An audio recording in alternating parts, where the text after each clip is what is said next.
Hello and welcome to episode 165 of the Arena Regulars podcast. I'm Zach, And I'm Jeff. and we're your source for drunken Magic the Gathering arena content. That's right. Just a couple of regular guys drinking some irregular beers and talking about Magic the Gathering, in particular the online client MTG Arena. That's right. Whoo, Jeff, it has been a while. Yeah. Um, we took a little break over the summer for reasons, for very good reasons. But I'm happy to be back. We'll get into a little bit more of why we've taken a step back for the time being. But first, each week we bring a beer, we drink it, we rate it on a scale from bronze to mythic, just like the tiers in Arena. So with that, Jeff, what is on tap?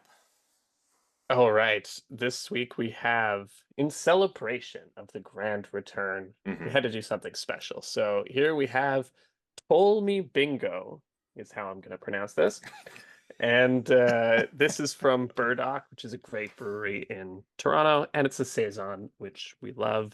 Hmm. And I think we realized, like just before the show, it's been aged for 2 years and bottle conditioned, and there's only 1,179 of these bad boys that Hmm. exist. Actually, at this point, fewer than that exist because some of them have been consumed, presumably. So we can assume that these are the last two left on Earth.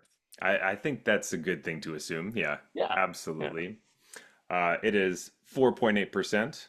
So nice to have a big bottle like this and it doesn't smack you right in the face. Yeah, when I saw the bottle and like saisons are often in the 6 to 7% range, and I was like, "Oof, this might be an undertaking." But I No. was a little relieved to see it Easing us back hovering in a just little below bit. 5.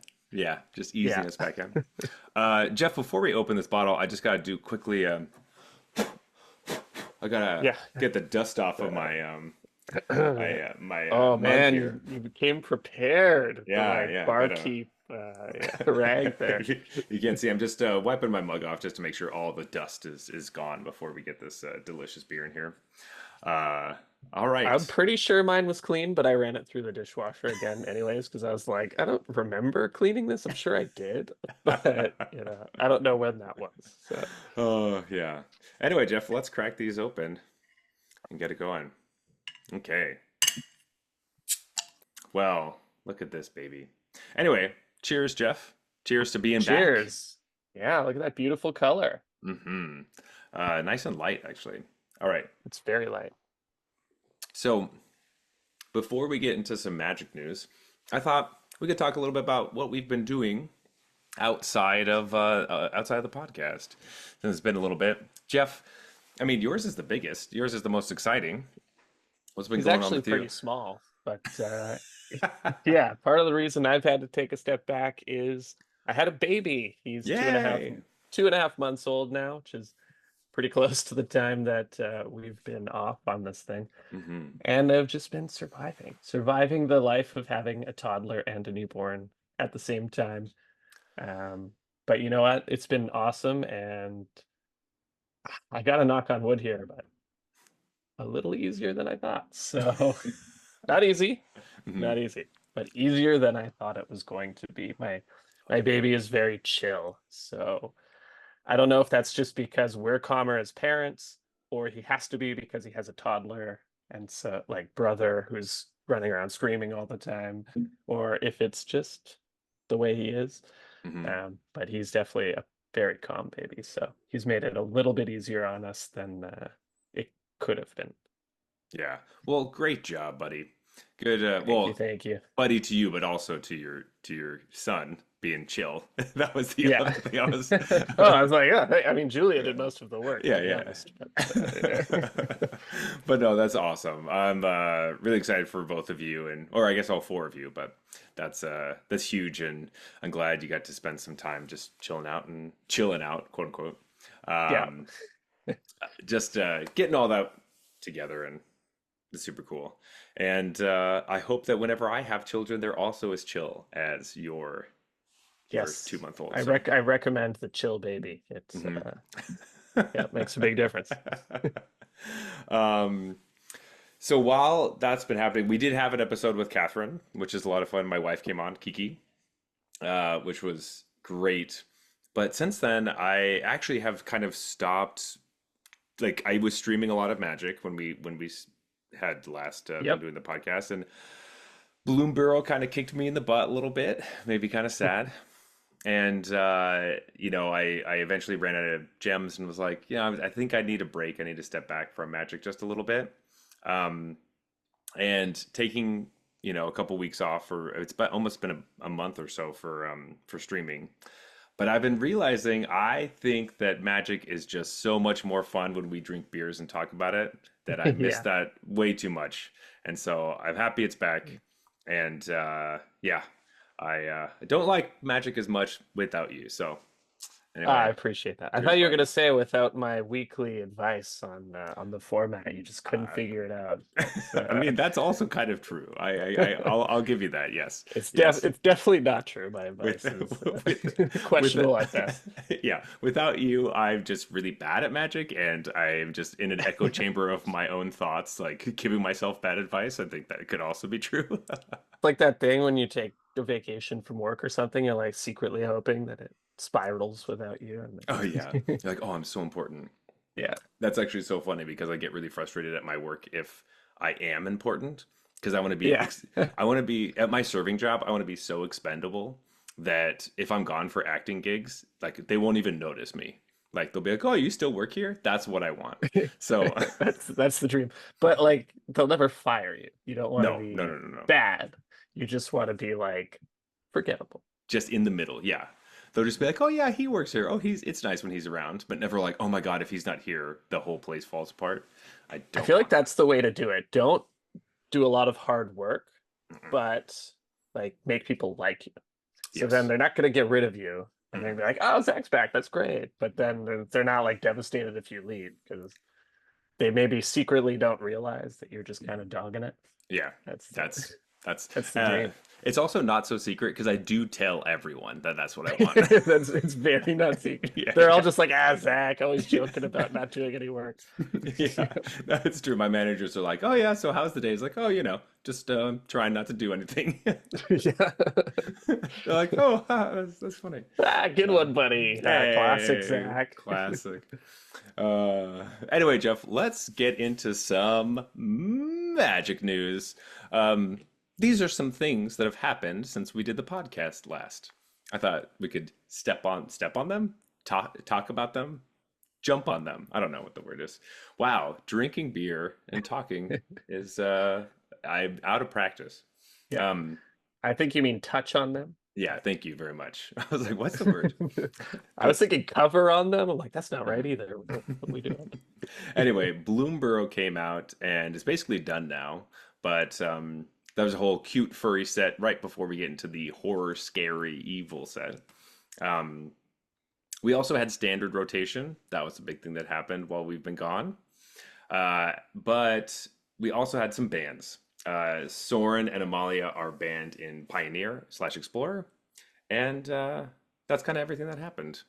So big things we knew about, and then some other stuff we didn't. Hooray! Yeah. Lots of cool stuff. Bloomborough. I'm sure it's really cool. I didn't actually get to play any of it. I was excited for it, and I did know approximately when my son was due to be born. But I was optimistic, I think was is the word for it, that with the toddler and the newborn, I would still find some time to carve out. And Hmm. I probably could have, but it's just like you're so tired at the end of the day that you're Oh, like, like I don't know. reading a bunch of stuff doesn't sound very fun. Yeah, for sure. Yeah, so I played no Bloomborough, but I've seen some things that seem pretty cool and excited to like jump back into standard and just not know what's going on at all.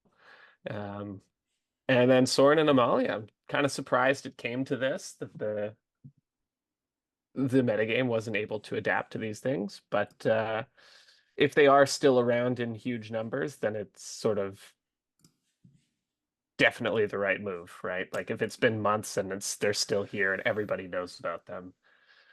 And I see the argument for these types of combo-y cards even more, like even if they're not super dominant in terms of Win win rates. rates, if they're highly played and people hate them, like that's a good reason to ban stuff as well. So I know Amalia triggers a lot of people, and Ha ha ha ha. Sorry, yeah, Amalia triggers a lot, so um, yes.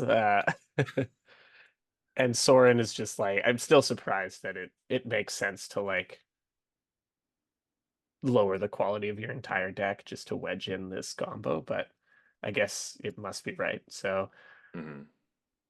I'm totally fine with these bans. Neither of them affect me in any way, except that I was one of the weirdos that kind of liked playing against these decks. I didn't think they were super overpowered, and I thought they could lead to interesting gameplay. Sometimes Amalia was a bit like game one against Amalia is always like, all right, whatever. They either they do their thing and I lose, or they don't do their thing and I win And easily. mhm. But the post board games were always a bit more interesting, and then the Rakdos Sorin deck was like, yeah, you get cheesed out sometimes, but mostly it's just a mid-range deck. So I enjoy Yeah. playing those games.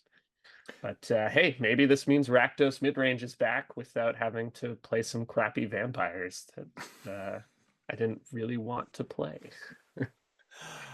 I mean, I think the bans were good. Obviously, looking at stuff, Sorin over Vein Ripper is the way to go, just because Sorin is Mhm. cheating, and Yeah, Amalia. it's just gonna there's just gonna be another vampire that comes out at some point. Exactly. Though I do agree, like the decks that I had played, usually would could kill through a Vein Ripper anyway.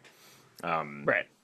and Amalia was really interesting to play against, but you needed to know the ones that I had played against were really toolboxy. So they don't even need the combo. They can do a bunch of other stuff and beat you in other ways, just doing their toolbox kind of like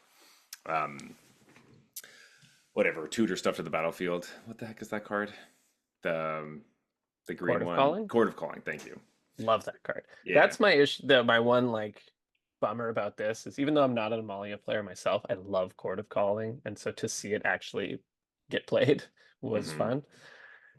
It makes sense what you're saying. Like when I played against this deck, Plan B was pretty shit, Hmm. but I'm sure it's been worked on and tuned and developed over time, and so that Plan B of even if you don't have the combo, you still have the tools to get the job done was probably steadily growing over time. But I decidedly remember playing a bit of this deck and playing against it, and I was always like, if they don't win with the combo, they don't win. Like there's no mid-range beatdown plan here. You're playing such bad cards, like Yeah.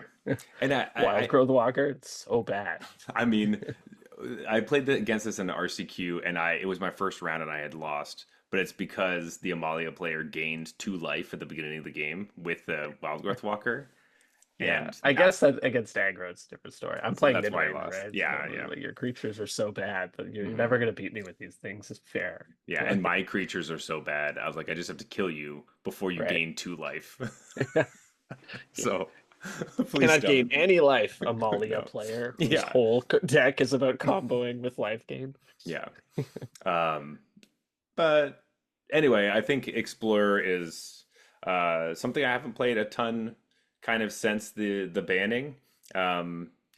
Whenever there's a tournament, it's more exciting, but important to remember that that has happened. Um, I'm yeah, super excited to jump in, but I also love playing standard in a new standard environment. I So think I'm much more on board with like draft and standard these days. yeah. But anyway, Jeff, let's talk about new things. That's kind of old Yes. news. Let's talk about new stuff. It's new And news for me, but yes, it's old news for the listeners. So let's yeah, so Duskmourn is coming out, and I the pre-release I think is next weekend, or yeah, it's coming out at the beginning of October. And this set is basically haunted house meets like 80s horror movie trope set. So basically, the plane is a giant haunted house, and the rooms change as you move through it. So you're kind of always inside, and every time you open a new door, it's different than the last one you were through, or it right, kind right. of morphs, and you think you know where you're going, and you don't actually get to the places you want to be. Really spooky, cool stuff. This was Yeah. Well, Jeff, what are your first thoughts on just the set as like the theme as a whole? So the theme is cool. I don't know much about like 80s horror movies. I Okay. I'm not a big horror movie person in the first place. It's actually interesting because I don't tend to like horror movies, and I don't tend to like old movies, and to me, 80s is old. So I'm just like, this is not a theme of movie that I would know super well. Looking at the art, though, it seems really cool. And I kind of know it through references people like in Hmm. other stuff make to this kind of horror. It seems too from the art, this is what I wanted to ask you. Is there like an aspect of like Lovecraftian horror that's going on here? That's definitely a part of it. Um, with like I mean a big part of Magic's like Lovecraftian stuff they did with the Eldrazi in Yeah, I didn't love that um take on it because mhm. Lovecraftian I think is pretty cool, and then Eldrazi art not so cool. So Yeah, we're not big fans of Eldrazi here on the show, just in general. But yeah, for the most part, it reminds me of the movie The Thing, hmm. um, which is something I've talked about before, and is also has ties into like Eldritch Moon and stuff. The ways that it kind of looks, where you don't know who is friend and who is foe. Like it's someone in your group, an imposter. Will they turn into a monster at any second? You don't know. Is the thing, and the thing. There's a lot of teeth things involved and tentacles and stuff. Which, if you're gonna watch any '80s horror movie, the thing is like the. I don't even know if it's '80s 100%, but anyway, that's a fantastic film to check out. Um, but in general, this is new territory for Magic. Like we've done like New Capena was kind of new, where it was like 1920s mobster stuff. But most of the time we have like a little bit of the futuristic things when we're talking about like Kamigawa Neon Dynasty. But this move into like there are television sets that look like television sets from our world here. Like Right. we have very very like focused things that are in like cheerleaders. That's not something that we're used to seeing on a Magic card. Like this is very obviously like group of kids go into a cabin, get murdered kind of. This is not something that we've trudged on, even though it does feel, kind of similar. We have a flashlight, we have cassette tapes, there's a bunch of little toys running around. Like this is new territory, but I think Magic has done a pretty good job of getting us ready to get to this point. It doesn't feel like they kind of slapped us into it right away. Um, which I think when this was originally announced, it kind of felt like, ooh, I don't know. Yeah. But as we move through like the murder mystery set on Ravnica and like cowboy, everybody has cowboy hats. Um, Yep. this, The various hat sets. Yeah. While Bloomborough with like all the little critters felt very coming back to Magic's roots. It felt very like medieval adventure kind of some magic, but lots of bows and arrows and swords and stuff. This feels kind of what new Magic has been, which is pushing the boundary. Where can we go? What else is out there? Um, so I'm excited for this. This is cool. And I love 80s horror movies and all the tropes and all the little jokes and um, everything in it. So this is some of my favorite stuff, as I do like horror films a lot. Yeah. And I agree with what you're saying. I think it's all pretty cool, but one thing, I don't know if this is intentional or just like a side effect of the artistic direction they've gone here. But Hmm. when I was looking through this, I couldn't help but think like a lot of these art pieces remind me of the type of art that would have been on an old school Magic card. Yes, I 100% agree with you. I even think I have a specific examples. Um, So cards that made me feel like this is really strange to say, but in the uncommons, there's a couple black uncommons where I had this thought in my mind. Oh, wait, Was wait, wait. Can I say one just to see if it was the same as yours? Because I was literally looking at a black uncommon. okay, But tell me. one that struck me was Vile Mutilator. I don't know if you were looking at that guy, but I was Oh, like, okay. that's Yeah, like a yeah, yeah. big scary demon, but the art just looks to me totally like it would have. if you had this in an old border, I would believe that's an old card. You could totally see that for sure. Yeah, I can definitely see that being an old border. Um, I was actually thinking specifically sporogenic infection, which is somebody like turning, like their hand is slowly turning into like kind of a mushroom and there's veins all over their face. It reminds me of like ragged veins from Champions of Oh yeah. Kamigawa and like some pieces in like the Torment or Odyssey Torment block and kind of earlier than that where we had these enchantments that like slowly killed your creatures and stuff like that, Yeah, yeah, yeah. as That well as one that's great art. Popular Egotist also gives me Hmm. like just the there's it's like this woman, this blonde woman pushing this their friend behind them to get eaten by the whatever the zombies back there as they run away.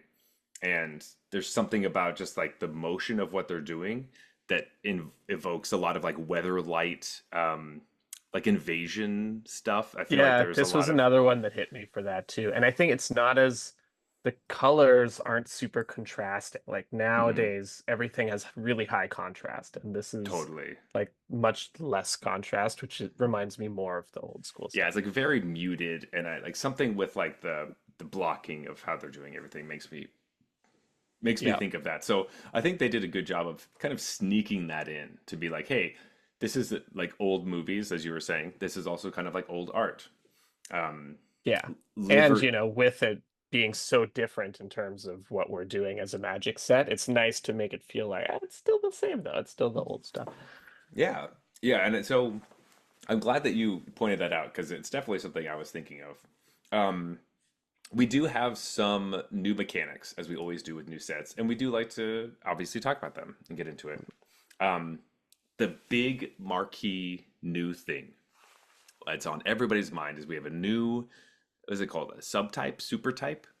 I think it's called subtype, but these are enchantments that are rooms. So because this is a set where we're in a haunted house and you open doors, you move to different places, you need rooms to go into. Now, initially I was kind of thinking maybe they'd have global enchantments come back, where it's just enchantments that like affect the board, but when a new global enchantment comes into play, the other one goes out. Okay, sure. Yeah. Sort of Uh, like super legendary. yeah, it was like that was something way back in the day. Of course, they're not going to do that, so we don't have that. It's not Instead, a great mechanic for the same reason that like you can only have one legendary in the game wasn't a mhm, good mechanic. it's true. But So it makes sense that they didn't bring it back, but I kind of liked the idea that you and your opponent were in the same room going together. Um, this mechanic kind of gives it so that you can open a bunch of different rooms and they just are around. So the card I'm looking at right now to explain this is a blue mythic. It's called Mirror Room and Fractured Realm. So these rooms are all split cards. As you can see, Jeff's head is turned sideways, trying to read them. Um, and basically, what you can do is that they're kind of like adventures, but you get to choose which side you'd like to play first.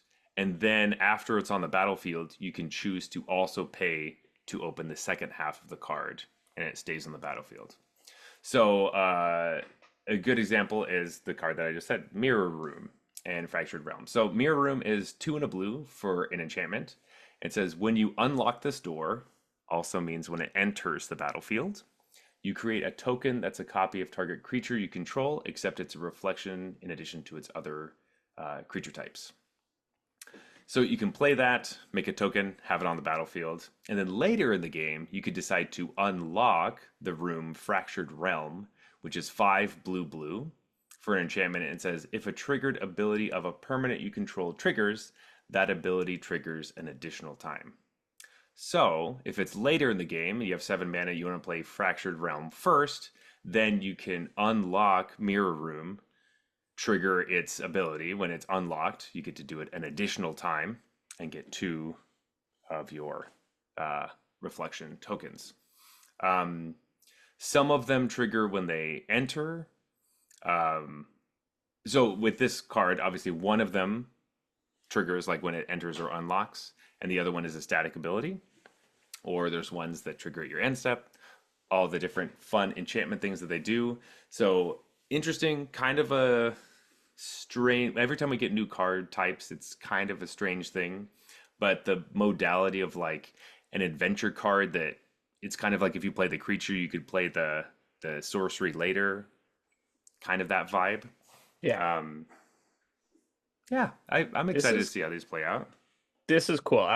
I have to play with it to really get it in terms of like, is this a good mechanic or Hmm. just a weird one? Just weird. Um, it's their way of doing split And enchantments, I guess. But like, it's neat to see because they never would have done that. There's a certain time ago, and it's not that long ago, where they never would mhm, have done this because you have to keep track of which one was played, and then the other one is the thing you can unlock.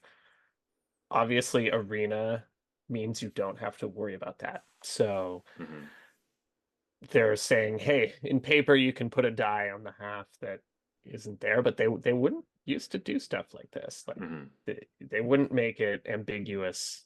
Like adventure is fine because you always know which half you can still play, mhm, but or which half is on the battlefield, obviously, because it was like they only make sense one mhm. way in whatever zone they're in. Yeah, But this is like, okay, if I played, my understanding is if I played Fractured Realm, I can't then unlock Fractured Realm.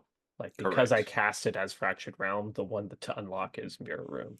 And if Mhm, I cast it as Mirror Room, the one to unlock is Fractured Realm, right? So you have, I mean, you put a die on the half basically, but mhm. the die can move, stuff like that. So Yeah, or weird things or whatever, or you can, or if you yeah, have two of them, it gets confusing. yeah, So you're like, this one is both Mirror Room and Fractured Realm, but the other one is just Mirror Room, stuff like that. right. So it's neat to see them like, and this is not brand new here. This is something they've been exploring. Is like mechanics that digital really facilitates and Hmm. just being okay doing it. Because for a while they were like, let's not do the digital mechanics because it's too hard for paper players. And now it's like, fuck it. It Like also it also turns out paper players either super enfranchised ones, they can handle it, they can figure this out. Yeah. and other players that aren't super enfranchised don't care. Like Right. Yeah. They'll they'll either figure it out they or just won't play anything or or will whatever. enjoy the way that they play it, whatever way they play Yeah, it, they'll because they're do it however casual. they want. Right. Doesn't matter. Yeah. They'll cast Um, Mirror Room 17 times for like, yeah. like So keep unlocking that door, baby. exactly. So yeah. So when you cast the thing, obviously it enters and unlocks whatever room you paid for.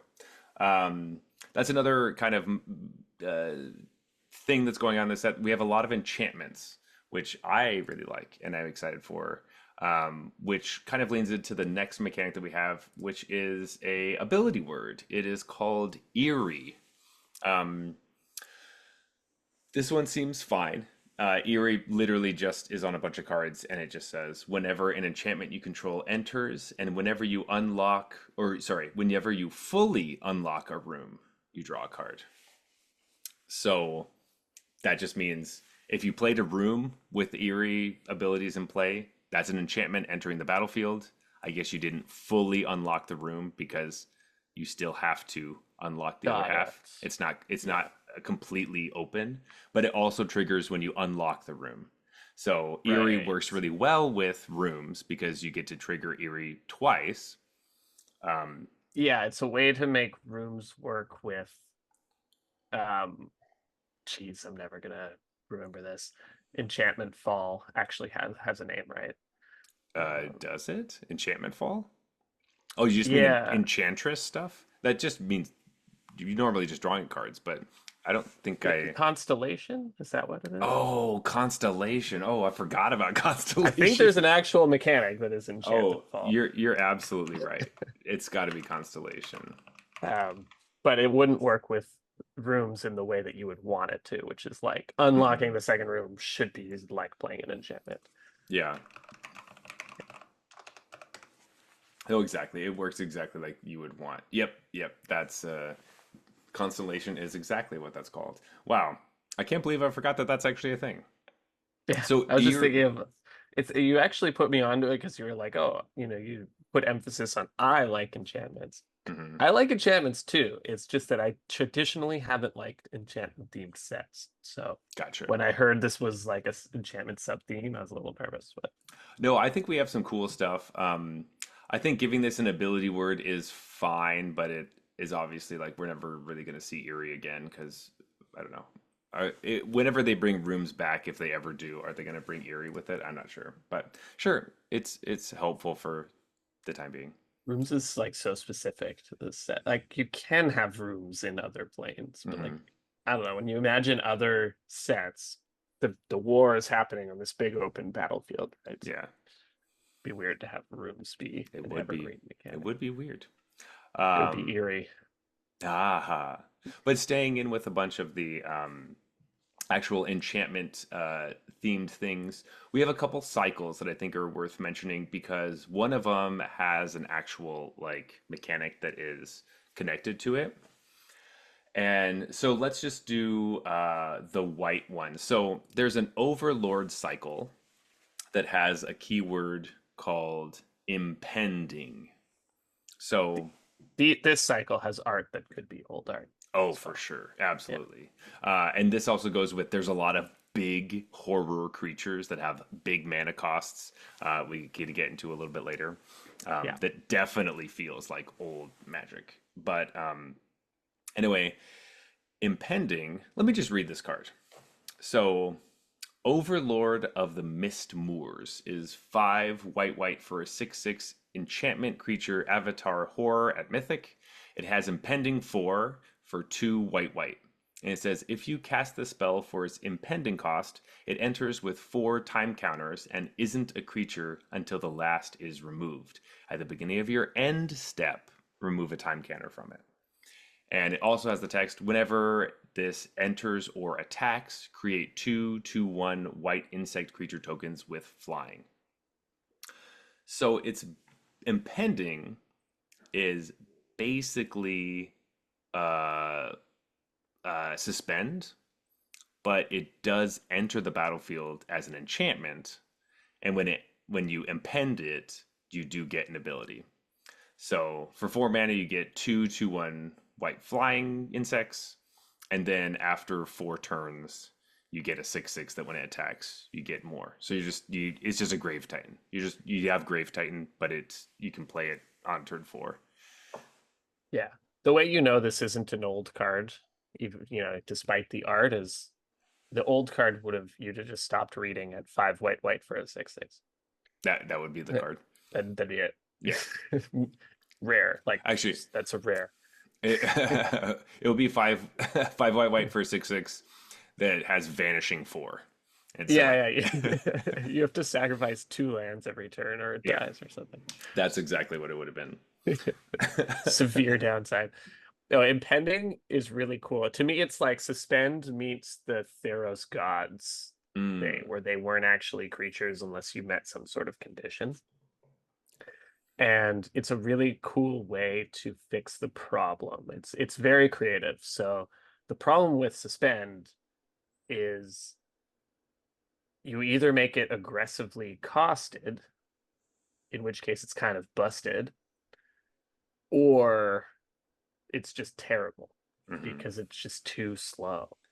And so they had all of these issues where suspend cards are either garbage or too good. And this is such a good way to fix it because it's like you'll actually get something when you impending this Hmm. um, right away, rather than you literally have to wait 4 turns before it does anything. Like Anything. this card would be awful if it just had suspend 4, right? Hmm. And so impending 4, I actually think it goes from awful to really good. Um, so it's a really cool way to kind of solve that issue without like I didn't really expect this, and it's like, yeah, just make Yeah. it not a creature and it does something when it enters the Hmm. battlefield. Yeah. Um, I mean, the other thing with suspend cards is that to interact with them, you have to have counter spells. Like if it's a spell or if it's something crazy, you have to have a counter spell. And they also have to add like enters, gains haste, all that weird stuff. Yeah, on it. it is very strange. Um, but with this, like you can impend something. It's still an enchantment on the battlefield. Like it's important that it when it enters, you get something because then your opponent could be like, well, I'll wait 3 turns and then I'll blow it up with like enchantment removal, and then it's gone and you don't get it as a creature. But I think it's worth. I think giving your opponent or me as the opponent having a couple turns to try to dig for some sort of answer uh, feels better. It does feel very impending. It's like I got to do something about this. It's going to hit the battlefield, quote unquote, or I guess turn into a creature um, soon, and so let's do something about it. But I like that there's more play to it instead of suspend, which is kind of like in a command zone, I guess, or in exile, and there's just like okay, it's just over there. You can't do anything about it, and it just happens. I think Yeah, this is that's just also a good point. You can yeah, still interact with these things while yeah, they're quote unquote suspended. yeah. And the time counters come off at your end step. So even when it gets the last time counter off of it, your opponent has a full turn to deal with a creature before you Right. attack with it again. Um, so Which is why you don't have to, that makes yeah, that makes sense. I mean, I was gonna say it's just like changes the number, right? But it does change the uh, number, but it also like doesn't have to add the like it gains haste on it. It doesn't have the weird either you don't that. have to worry about something that is becoming a creature. Mhm. Does it have summoning sickness or not? Or Just not or it's whatever. like just F it. It I doesn't. guess that's Don't worry true. about it. I guess it is on the battlefield, so it wouldn't have to have haste. But yes, that does make sense. Um, anyway, I like this. I like all the overlords. I think they're all pretty interesting. Um, but as I was reading them, I also kind of realized that there is another cycle that kind of feels like they're really similar to the impending overlords, and that's the enduring cycle. So it's Mhm. another cycle of enchantment creatures that are sometimes creatures, but also sometimes just enchantments. Um, so I'm gonna read another card, Jeff. I will let you read cards at some point, but it's not gonna be right now. Don't worry, I Uh, have some. okay, perfect. Um, so the enduring cycle is a bunch of different enchantment creatures. We're gonna talk about enduring curiosity first, just because I do like curiosity. Um, I so thought you were gonna go for enduring innocence. I'd be I honest, like but that one as well, but we just talked about like white a cards, so white I one, thought yeah, maybe I'd go to a blue card. fair So enough. this is two blue blue for a 4/3 enchantment creature, Cat Glimmer. It's also a rare. It has flash. It says whenever a creature you control deals combat damage to a player, you draw a card, which is curiosity, obviously. And then whenever Enduring Curiosity dies, if it was a creature, return it to the battlefield under its owner's control. It's an enchantment. It's not a creature. So this is the opposite, right? Instead of starting with an enchantment that turns into a creature, we start with the creature and then it turns into an enchantment. And these feel cool. I like this. This is super cool when I read this. Hmm. And also another example of something that's facilitated by digital, I think. In the Hmm. old days, this would have been like, it comes back with an is an enchantment counter. And if it has an is an enchantment counter, it's not a creature. And then you'd have stupid stuff where you remove the counter. But this is Yeah. like, no, there's none of that shit. Okay. Like It comes with is an enchantment counter. yeah. Um, It it is. just is an enchantment and not a creature the second time. People Yeah. like keep Yeah. track. Put a token But on it. It's not hard. yeah, yeah.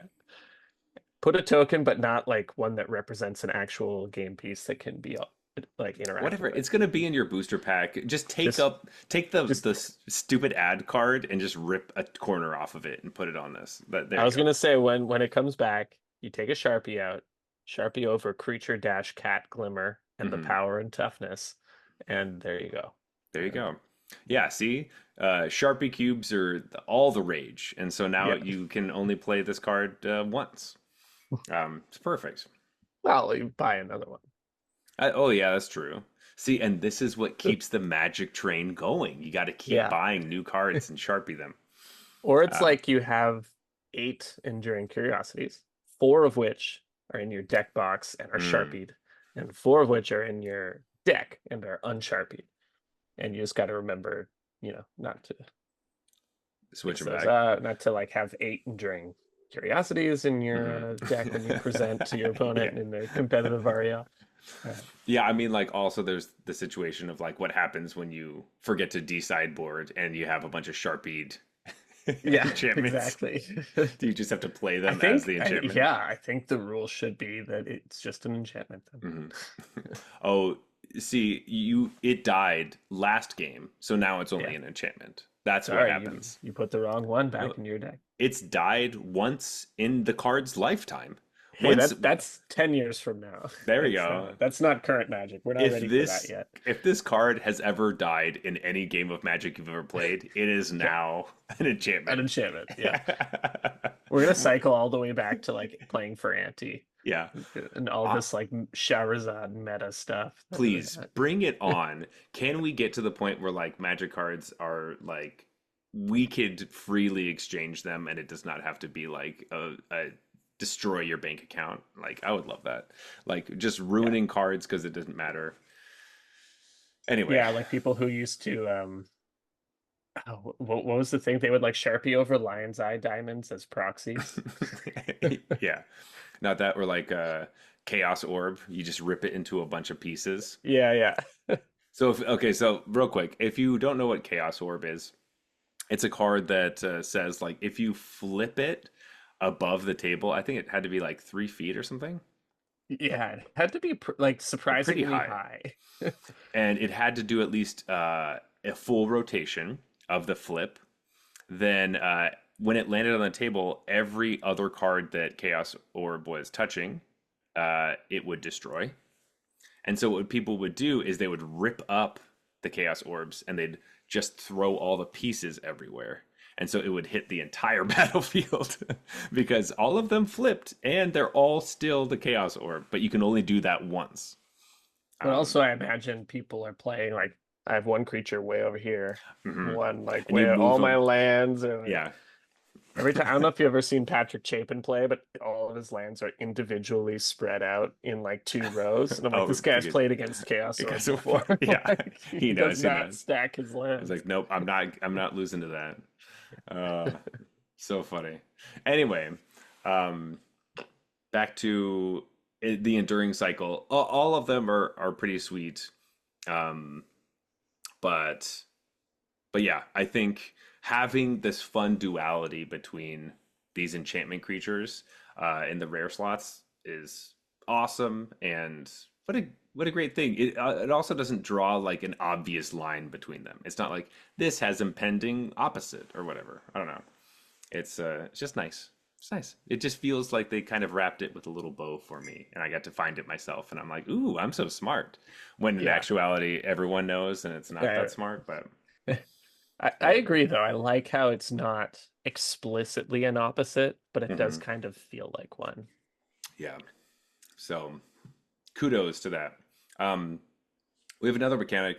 It's called survival. Um, Jeff, would you like to pick a survival card? Do you have one that's ready? Because I do. I do have one. Okay. It's Kona Rescue Beastie. Okay.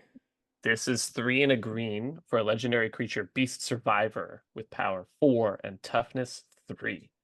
It has survival. At the beginning of your second main phase, if Kona Rescue Beastie is tapped, you may put a permanent card from your hand onto the battlefield. Okay, so if this got into combat and survived, I get to do something cool. Mm-hmm. Basically. Um, that like, yeah, if it survives combat, you get to do something. But the fun thing about it is that it doesn't technically have to be in combat. Yeah, that's the like idea, right? If it's Hmm. tapped in your second main phase and it's a creature, usually the reason for that is combat, Is but it attacking. doesn't have to be combat. Yes. And there are some cool things that we get to do with like convoke stuff, which we have in standard right now. Um, but also just there are cards in the set that tap your creatures for various different reasons. So kind of kind of sweet. And this cheats huge things into play. Yeah. This does like all the overlords. This is anything you want, anything you think about. It's like, yep, and now it's in play. Yes. This like saddles the creature. This crews a vehicle. Omniscience. You know, Oh, just like I hate vehicles. yeah, but just like immediately, Now I boom. have reason to hate them more. Yeah. So um yeah, Coda's crazy. There's gonna be, I mean, like it does cost 4 mana for this 4/3 thing, but like once you get to play some free shit, you playing the biggest best free shit. I don't know. Yeah, it's a fun card. Like these types of cards usually aren't competitively Hmm. viable because they require you to Charged. have the thing you want in your hand Yeah. and then And also jump through their hoop. Um, as well as making sure this can be tapped without it dying. and usually, if your plan is to cheat some giant creature into play, there's just more reliable ways to do it. Yeah. But I thought this was a cool card Oh, it's because definitely it's cool. like, I think the implications of this when someone attacks with it is like, I gotta trade off for this thing because who knows what the hell is coming in the second main phase if I don't. You know Like, what it's gonna be? A land. yeah, usually nothing that you're Nothing. that worried about. But once in a blue moon, it's like Bristlebrand. You're like, ah, Yeah. fuck. Oh, great.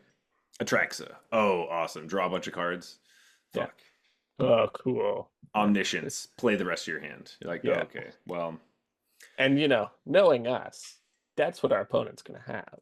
of course, of course. But we will only have tap land. Yeah, Like anytime I have it, it's gonna be like, I don't know. What's the worst possible thing I could have in my hand for this? evolving wilds. I don't know. My hand is just like three more Konas every time. You play an untapped one and get rid of the Yeah, tapped one. vigilance, bitch. Yeah, take that. I just cheated 4 mana. Oh gosh, but no, I think survival is just such a cool, interesting mechanic, and does feel super flavorful with just like combat and everything I like. And I Um, like how it feels old school again to me, because this is like old school templating where they convey the idea like, oh, if mhm, this survives comment, but they don't force that on you. mhm, And it feels like you're cheating it when you tap it mhm. in a different way. And I Exactly. like how they didn't do that, where they weren't like at the beginning of your second main phase, if it's tapped and it dealt Attacked. combat damage or and it attacked, and Hmm. they could have easily made this Suck. explicitly survival and yeah, make it much, much worse. Hmm. But they decided to do the cool thing and template it in the old school way where it's like, yeah, most of the time this is triggering because of combat, Hmm. but you can get creative and find other ways to make this happen. Yeah. And I like that they did that. Oh, it's super sweet. Um, there is a funny thing that happened. So, actually, with this mechanic coming out, I forgot about this controversy, but there's a bunch of commander players that got really mad because they had decided that, like, your post combat main phase is now called your second main phase. And Okay. because it used to be like main phase combat, post combat main phase instead. Now it's just second main phase. And then your following main, if you happen to have extra combats Uh, after that, you have a third main phase and then a fourth main phase. And there were certain cards that used to trigger off of your post combat main phase that no longer trigger because they so are this won't trigger multiple times in the same turn, is their complaint. not just this mechanic, but they errated an old card Oh, to say instead of post combat main phase, it now says second main phase, and it's an entire deck. Neheb the unworthy, the worthy. No, well, the mono red one. It first of all, fuck that deck because it's probably just about getting more combat phases and like infinitely winning. yeah, you make a million combat phases and make a bunch of red mana and then burn people out. So Yeah. it is, Um, yeah. so I'm fine with the death of that, and I don't even know what it is. But second of all, this wording is much more clear. It Like is. for a newer player, this is Hmm. better. It's just It better. they should have, the fact that it took so long to say second main phase when Yeah, You have two Because main phases in your turn. There's a first one and a second it's also like when people do that, like when you play Magic, everyone says second main phase or whatever. They one. Yeah, don't say second main. my post-combat Yeah, main phase. proceed to post-combat main phase. Only these Neheb players do that. Because then they could also change like the wording of like your pre-combat main phase to just your first main phase. Yeah. Or like after you draw. Like they Eh, started doing that after you draw thing Right. instead of It was super confusing because it's Mhm. like there's pre-combat main phase, there's post-combat main phase, and then when they didn't really care when you did it, it just said main phase, Yeah. like during your main phase. And that sounds like there's only one main phase Instead when of you like write it that way. during one of your main During a phases main phase, yeah. And it was that just, is and yours, they not kept your opponent's. being, yeah, during a main phase that Phase belongs to to you. you. This is better. This is Yeah. just It's better language. better language. Thank you, Magic. I like it. The best. It's like how you didn't need enters the battlefield or what you Hmm just like enters. Everybody knows what you Enter. mean when you just say when it enters. Yeah, it's not that confusing. Get just calm down. You can still say ETB. No one gives a shit. Like you can teach new players about the history of Magic when you do that. It's fine. That's what we all Although like doing I anyway. did learn something for the first time recently. I think I was seeing spoilers for this set, and there's some creature that had multiple creature types, which basically all of them do these days. Hmm But the card was spoiled in French, and I forget what the card was, but like we just read Kona, right? So it's a beast hmm survivor. And the French translation of the card, it had three creature types. I think it was like the rat, Tamiyo's the kit. Oh, Nashi, yeah. But it was like it would have been beast and survivor. And so this one was like rat and ninja, and like it And explicitly oh, said weird. and in the creature type. And I was like, well, that's killing a lot of like it's using a lot of extra words here. Like imagine the Simic Guild in French. Like, holy crap. Oh God. But I never realized that they did that. And I don't know if that's new or if that is just I just don't read that many of these cards in French. I'm Um, assuming that they have always done it. I don't see them being like, oh, we should add more words for no reason. right. Unless there was a lot of confusion in the French Hmm community of like, is this both or is this like just one Yeah. creature? And it has to be specifically a frog ninja Well, warrior. yeah. It's It's like +1/+1. this is an elf warrior. Does it also get +1/+1 for the elf thing, or does it have to And the be an elf? warrior, or is it like elf Does it warriors the get plus one only plus elf one? Yeah. warriors? Yeah. That's really funny. What a weird thing. Um, Yeah. oh gosh, I love magic in like other languages other than English. It's so fun. Um, anyway, Jeff, we talked about some new mechanics. Let's talk about old mechanics.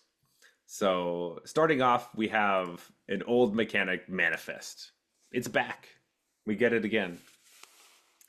It's a little bit different, I but was gonna it's say there is a meaningful change here. I know, but it didn't really feel new enough for it to be a new mechanic. But we now have a thing called Manifest Dread, which actually, funny enough, there's actually a common that's just literally called Manifest Dread, and that's all it does. So they really hammer this home Yeah. that we know Again, exactly though, what this that's a is. super old school thing. Like it It's used to true. be that keywords or mechanics just had a card that did that hmm thing. Indestructible, Yeah. lifelink, all those things. Vigilance. I think they like it used to be they wrote attacking does not cause it to tap, and then they hmm eventually printed vigilance, Vigilance, which was just an which enchantment that gave that, and then they mhm, were like, let's just call it vigilance. vigilance, Like this yeah. is a much better name.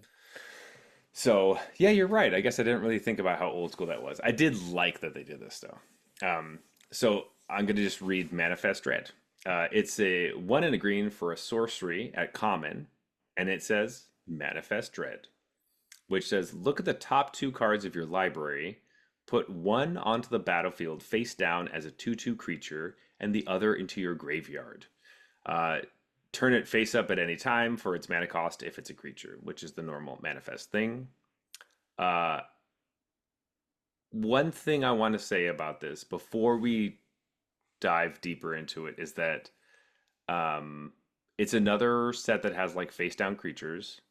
that are tutus. These are not the same as They Rivers don't of have Karlach Manor. ward. They don't have Ward 2, and it feels weird now. It feels a little weird. Yeah.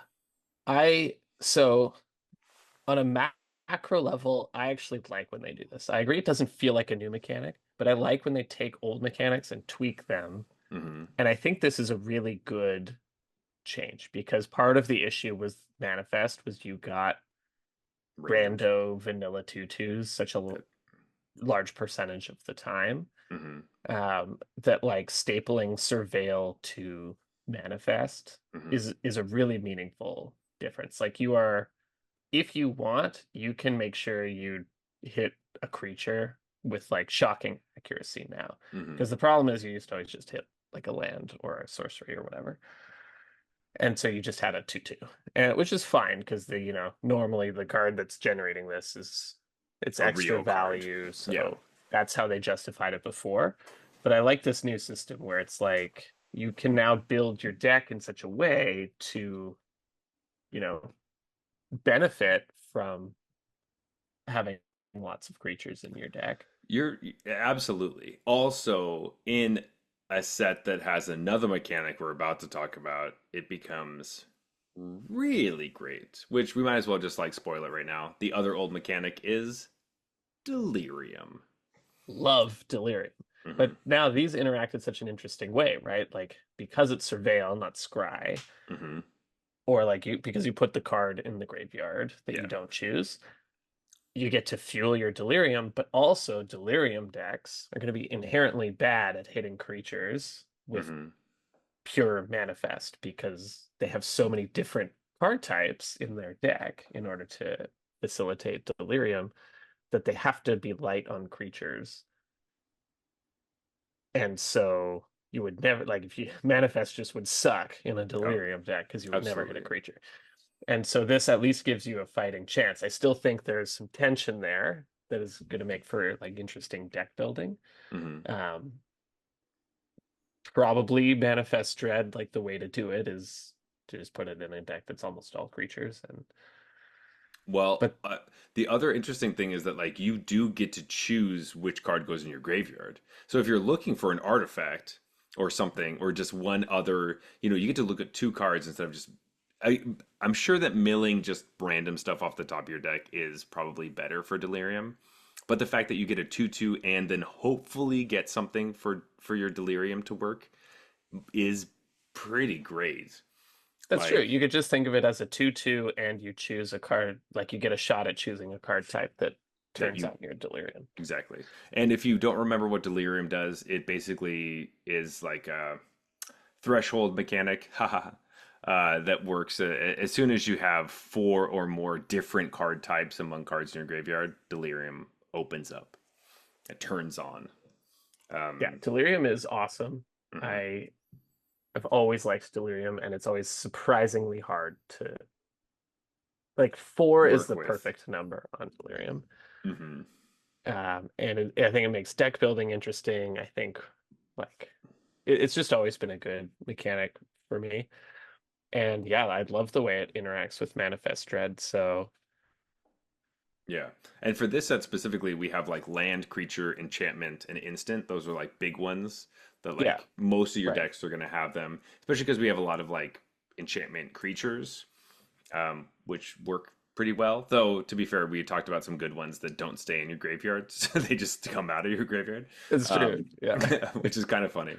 Um, but as I've been looking at some of these cards and be like, oh my gosh, this is an artifact.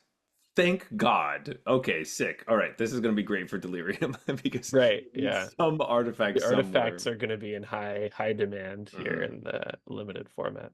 Or just looking and being like, oh my God, the fact that this is a sorcery actually makes it better because I need sorceries instead of just a bunch of Right. instants, Yeah.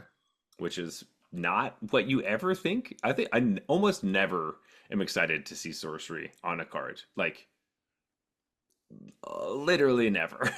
And I've so, built a lot of Delirium decks, like mhm. Sultai Delirium, ranging from standard when it was first introduced all the way to, modern. Yeah, and I've forced it in everything I play. because really enjoy the gameplay of it. And usually, like 90% of the time, my only sorcery is Thoughtseize. I'm just like, I have Hmm. 4 Thoughtseizes. That's enough on the sorcery Yeah. front. Like, And moving on. yeah. I mean, I think that's pretty solid. That works out. I think that is totally fine. Yeah, because But then you have like planeswalkers and you have, right. like you want instants too. So then you have creatures. That actually reminds me, I wanted to ask you this. There are a couple cards in the rare slot, or I guess mythic rare slot, that have watermarks on them. And I was wondering if you noticed this just like I did. Um, so most of the time, the watermark is the thing that goes behind the text box that usually is represented for like guilds, or we used it for classes in Strixhaven, things like that. In master sets, it had like set symbols and stuff. But we have a I new ha watermark I didn't notice before.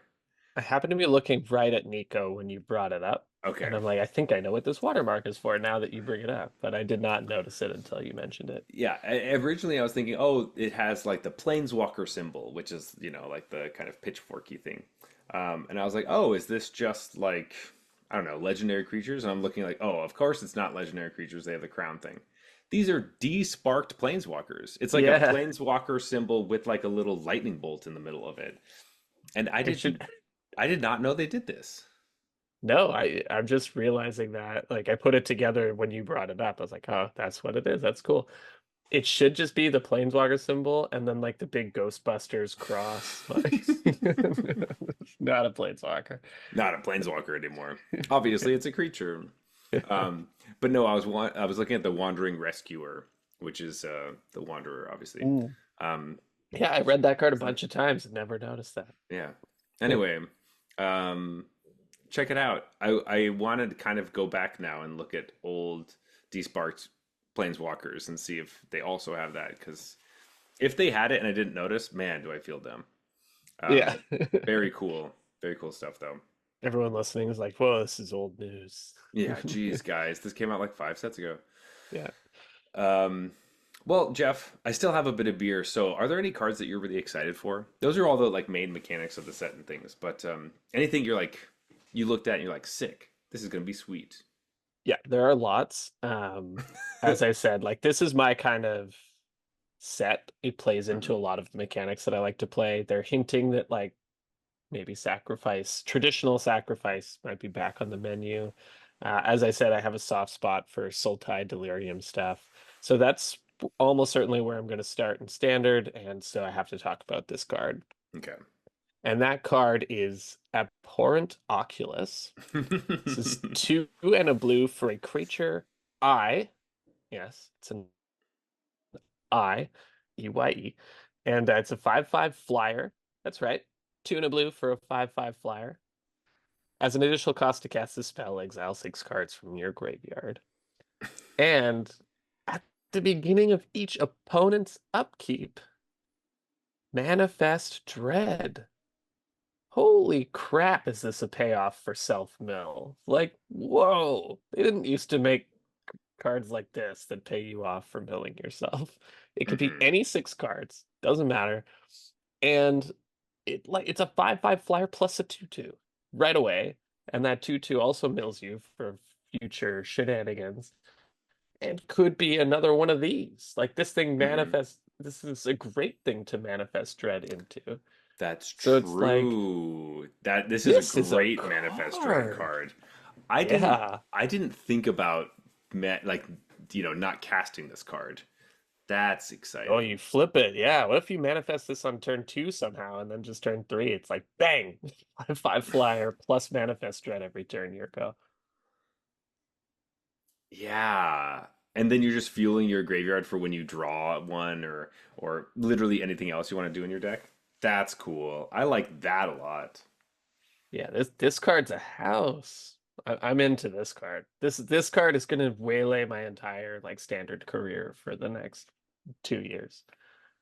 Thank God it's a mythic, so you don't have to be bottlenecked with all the rares. That's right. Yeah. I have no qualms about quadruple crafting this immediately. That's awesome. Man, And it's the been art is sick. yeah. So yeah. super weird eye tentacle thing. Yeah, Uh, it's it's good to creepy have as hell. a an eye card that doesn't only care about other eyes or non-eye cards or whatever. Like I haven't really enjoyed it when they're like, "Hey, it's an eye. Also, it cares about eyes." It's like, Yeah, yeah. no, I try or I typal is mm-mm. not the thing. Not I kindred. no, not happy with it. Um, no, that's sweet. I'm excited for all the decks you're going to show me that have that card. Yeah, there's Um, gonna be four. Like start with four of these. They don't. and then There's no Seder Wayfinder for some reason, so gotta get more I creative. think we have some things that are different than Seder I Wayfinder want that like literally Seder Wayfinder. I know. I was holding out hope that that would be in this set, but apparently he's not scary enough. No, he has to be like an enchantment now or something cool. Yeah. Um, Hey, I would be okay with enchantment creature functional reprint of Seder Wayfinder. yeah, I mean, yeah, that'd be good. Anyway, Zach I just want doesn't care about that at all. I don't really. I do want to talk about another blue card though, that is sweeping Twitter by storm, and just everyone's hearts and eyes are on this card. It's called the Mind Skinner. It's triple blue. That's right, blue, blue, blue. You got to be really a blue mage to play this card. Uh, so it's 3 mana total for a 10/1 legendary enchantment creature nightmare. 3 mana for a 10/1. It also says the Mind Skinner can't be blocked. Oh my god, this wins the game in two attacks. This is amazing. Mono blue, play this. This is better than the freaking Hottie Jin right there. Just The boom best boom. protect the queen creature ever made. So good. It does also have another ability. It says if a source you control would deal damage to an opponent, prevent that damage, and each opponent mills that many cards instead. Oof. Hmm. All right. Well, you're not dealing damage with this like that, but you do every time you hit them, you mill them for 10. That's pretty sweet. It Um, suddenly feels a lot more like a 4/1. Yeah. it does immediately feel like a 4/1. Um, so I'm not necessarily talking about this card as a mill creature, though it's obviously like a big red flag for this is your commander, mono blue mill. All your creatures attack and mill your opponents. That's what I think it's for, yeah. That's It's a what it looks mill like. commander. But the other thing that's happening is that people are getting really excited about something you could possibly do in Pioneer, which Fling? is no, I thought about Fling. That I'm a was my simple man. I just yeah, want like double fling, tri- double mind skinner. triple blue creature into a Yeah. Fling. Yeah. And it doesn't even win. It only No, half wins. half wins. No, what people are talking about is they're talking about insult to injury. So that's that aftermath card from Amonkhet. Insult is 2 and a red for a sorcery. Damage can't be prevented this turn. Mm. And if a source you control would deal damage this turn, double that damage instead. So it tries to prevent the damage. You don't let it prevent the damage. You deal 20 to them instead. Um, so it's it's a That's nice and cheesy. I like that. it's super cheesy. Yes. Yeah. Um, eh, the Mind Skinner dies to this like a not even a stiff breeze, just like a I don't Yeah. know a napkin. Like it is, it is definitely easy to kill. Um, your mana has to be perfect to go turn 3 blue blue blue into this and make sure you have red mana to insult the following turn. But I don't know, kind of fun. A lot of like, oh, is this Splinter Twin? Jokes are going around, but definitely not. But Yeah. It's just yeah, the most fragile Splinter Twin of all time. yes, but definitely worth noting and kind of doing a timestamp of this is what everyone's excited about for the set. We'll see if that's a real thing. So Personally, I think this card is bad, but I dig it. I love the creativity of not letting it prevent its own damage Yeah. and doubling it instead. Yeah. Yeah, it's great. Yeah. So, I mean, so we do get to Do play you the, still mill 20 cards? Just in uh, case they're at 21, I let's say. guess it says prevent that damage and each opponent mills that many cards. So you still, yeah, they still mill. Do Does they it mill still? 20 or 10? Does it mill 0, 20, or 10? I feel like those are all possible outcomes. It might mill 20, does Yeah. it? I think my Yeah. guess would be that it mills 20, Yeah, I think you mill. I think but it, I'm not a level X judge or but whatever. you It's deal required 20 cash. damage. So if they happen to gain 2 life, as you know, some decks like to do, Yeah. um, It's it the deals worst 20 kind of game. damage. They go to 2, but you also mill them for 20. So But like this effect would trigger on 10 damage, and then the other one would like supersede it, prevent it, and double the. So would it? Does it mill 20 or 10, or does it get somehow like fizzled and deal 0? I think 20 and 10 are both possible in I my think mind. 20 and it now because it says prevent I'm that wondering damage if it's 10. and each opponent mills that many cards. Yeah. I'm wondering if it would deal 20 and mill 10. And That's my final okay, answer. That's what I'm okay. guessing. Mill 20 and deal 10. Or sorry, the No, opposite. no, Flip definitely it, not flip it, that. reverse Yeah. it. Deal 20, mill 10. This is like a Who Wants to Be a Millionaire question. It's like Mhm. this attacks, you play this card. Is it mill 20, deal 10? Is it mill 10, deal 20? Is it mill 0, deal 20? Is That's so funny. I didn't you, even you think about phone a that part. friend and they're like a level 3 judge. They're like, Hmm. oh man, did the blood moon come down first or second? Like, Yeah. there's no blood moon. Get out of here. Though if there was a Right. blood moon, you don't even have to worry about this because you can't play this card. Yeah. Um, Did the blood moon come down before the mind skinner? Because I think you cheated. Because I think you Yeah. just snuck that on the board. Yeah. Um, I was chalice checking. I mean, blood moon checking. um, but yeah, Jeff, are there other like crazy cards that you want to talk about? Well, we've alluded to this card a few times, and I did Okay. mention Sack is back, baby. Hmm. But the one thing I can't get over, can you believe that they've reprinted Mayhem Devil? Isn't I that isn't I that can't. What? unbelievable? Yeah, totally. What the hell are you talking about? Yeah, I mean, we talked about they renamed it, obviously, but so now you can have 8 of them. But Hmm. Popular Egotist, 2 and a black for a 3/2 human rogue. Has an ability, 1 and a black, sack another creature enchantment. It gains indestructible until end of turn and tap it. But whenever you sacrifice a permanent, target opponent loses 1 life, just like Mayhem Devil. Hmm. And even better than Mayhem Devil, you gain 1 life. Interesting, because this is not Mayhem Devil. Just Yeah, I mean, you should always go face anyways, right? no. So I every deck I play hates Mayhem Devil because all your creatures die. That's why I no, no, hate no. Mayhem Devil. That's like a side effect. It No, like no, comes up occasionally, but I it think that blows up like your entire opponent's board. majority of the time when a Mayhem Devil comes down, it's because I'm not going to win the next turn like I thought with all my stuff. In fact, I'm just going to lose all my creatures and die instead. That's what happens. Okay, but if you imagine Mayhem Devil only went face, Hmm. this is better. Yeah, okay. It's mono black. It doesn't cost another color, and it Gain the has life. regenerate. Um, yeah, Yeah, yeah. Mayhem Devil totally. 2.0. Definitely not that, but it's cool though, and definitely worth playing for sure. Um, Not better than Mayhem Devil. No, it is not better than Mayhem Devil. As But but it Mayhem does. Devil was absurd and caused sacrifice to be dominant for years. Hmm. So, or like always, at least in the running for top deck.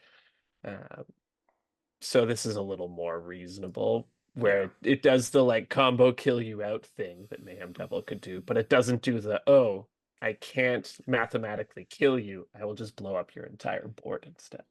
Hmm. Yeah. which just stops the other person from winning, and then eventually you beat them.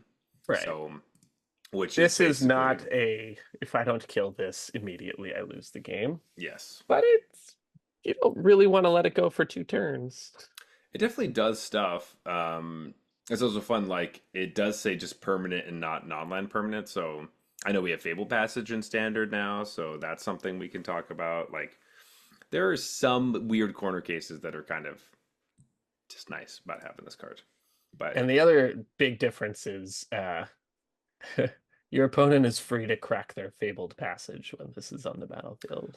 that's And right. It says whenever you sacrifice a permanent. Yeah. the classic Mayhem Devil thing when your opponent does not crack the fabled passage with the Mayhem Devil on the stack, and you're like, Hmm. oof, yeah. You either Yeah. forgot or you haven't played against Mayhem Devil Yeah. enough. And you're gonna lose more of your creatures. You're like, oh, well, I have a 3/3, and they only have two things to sack, so I'm fine. Yeah. Mm, Oof. Shouldn't have oof. cracked that fabled passage. Sucks to suck. Which I Yeah. hear is back. I've heard through the grapevine that Oh, Fabled fabled Passage. passage It is back. It came is back with back. Bloomburrow. Yeah. It's in standard again. Uh oh yeah, baby. Oh So yeah. there we go. Now it drains for 1. Whoop, Sick. whoop. Great. Good good. I Talking about legitimately think this card is decent if sacrifice is there, but it's obviously the comparison to Mayhem Devils. I A def little yeah. bit like comparing No, some obviously. random 10-1 to Splinter Twin. to Splinter Twin. For sure. Okay. Yeah, yeah, that's fine. Well, I want to compare a card to another card, but it's very obvious why we would do it. Um, so Jeff, you have heard of Meat Hook Massacre, right? Well, Yes. have you heard about Meat Hook Massacre 2? Yeah, Electric Boogaloo? we had a lot of theories on our Discord about what this might do We did. before it was spoiled because Maro posted that this was in the set or something like that, Yeah, right? Mark Rosewater always does the thing with the set where he has like kind of like it's a fun way to kind of guess what cards are. It's like a little teaser. And sometimes it'll be like, hey, here's a bunch of names that are in the set. And Meat Hook Massacre 2 was one of the names.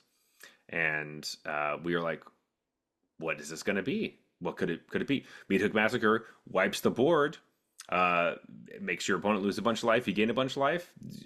What could be better than that? The second one must be better, right? The sequels are always better than the originals, right? Always. Yeah. Always. I just assumed that instead of draining for 1, it just drained for 2. Yeah, I remember you thinking that. Yeah. Um, You got to make it playable, you know. it's true. It's true. Jeff, would you like to read Meat Hook Massacre 2? Not especially, but I will. All right. Meat Hook Massacre 2 is XX black black black black. That's my favorite part about the card. Yeah. It is exactly twice the casting cost of Meat Hook Massacre. When Meat Hook Massacre 2 it's a legendary enchantment. When it enters, each player sacrifices X creatures. Whenever a creature you control dies, you may pay 3 life. If you do, return that card under your control with a finality counter on it. Whenever a creature an opponent controls dies, they may pay 3 life. If they don't, return that card under your control with a finality counter on it. Yeah. Boo. I mean, this card's a house in certain commander situations, I think. I think most commander situations. Well, not an empty board. Pretty, whatever. Yes. Sorry. I guess, like, I don't know, maybe like just having this on is just going to be like to me this is a really annoying commander card because now Yes. anytime any creature dies we all have to remember the stupid life paying thing. Do you pay the 3? Yeah, Do you pay exactly. the 3? Yeah. It's like what's that Mystic Remora or whatever, like what's that Yeah. card where it's like, Ristic Study. Yeah. Mystic Study, yeah. Ristic Study and Mystic Remora. Yes, both of those cards. Not Are. Ristic Memora or whatever. Yeah. Ristic Memora. Ristic Memorum. I'm pretty I sure that was it. remember that Ristic, yes. Yeah. Um anyway, yeah, so this is once again the game of is this a good card or a commander card? I don't know. It's definitely a commander card. I I just can't wanted, imagine playing this in standard. no, I wanted you to say it. I mean, like, it Yeah. seems like if you're in a So mono black expensive. deck, I pay Like, 6 mana for us each to sack a creature, and then maybe I get them back, but probably not. no, no, no, no. You just play 4 mana and then you wait till next turn. Oh, of course. Then I hit them with a regular meat hook massacre, and boy, are they in trouble. Yeah. That actually, yeah. Playing both in Pioneer sounds really funny. Yeah. You just all right, so I play this on 4. On turn 5, regular Meathook Massacre. Yeah. You lose a bunch of life. Do you also want to pay life? Or I Yeah. get all your creatures? I'm going to pay life and get my creatures back. Yeah, I think I'm gonna make that. I just gained so much life. I just gained a bunch of life. That's funny. The I like. jury's still out on whether the player would have won without Meat Hook Massacre 2, and the victory is really owed to just Meat Hook Massacre 1. But Mhm. I will say the biggest fault that I think Meat Hook Massacre 2 has is that there isn't any Easter egg with the limbs on the card.